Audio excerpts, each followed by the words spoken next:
சந்திரிகா அந்த பட்டணத்தில் உள்ள தொழிலதிபர்களின் மனைவிகளில் மிகவும் முக்கியமான ஒரு பெண்மணி.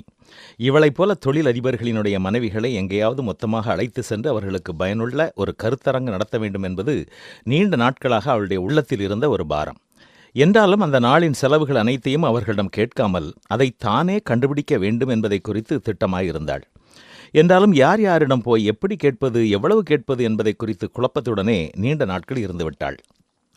ஒருவேளை இந்த சந்திரிகாவைப் போல நீங்களும் மற்றவர்களிடத்தில் கேட்க வேண்டும் என்று நினைத்து கொண்டிருக்கிற காரியங்களை எப்படி கேட்பது என்று குழப்பத்தோடு இருக்கலாம்.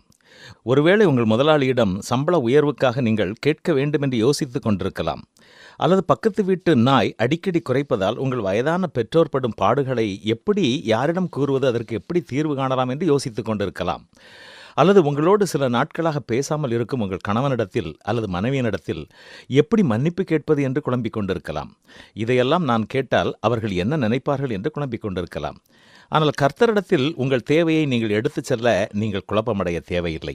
ஏனென்றால் அவர் உங்கள் வாழ்க்கையை உள்ளும் புறமும் அறிந்திருக்கிறார்.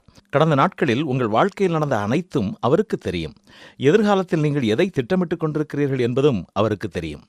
எனவே எந்த ஒரு காரியத்தை குறித்து கடவுளிடம் பேசவும் நீங்கள் தயங்க வேண்டியதில்லை, பயப்பட வேண்டியதில்லை. உங்கள் கவலையை குறித்து நீங்கள் அவரோடு பேசலாம், உங்கள் பயத்தை குறித்து நீங்கள் அவரோடு பேசலாம், உங்கள் சந்தேகங்களை நீங்கள் அவரிடத்தில் கேட்கலாம்.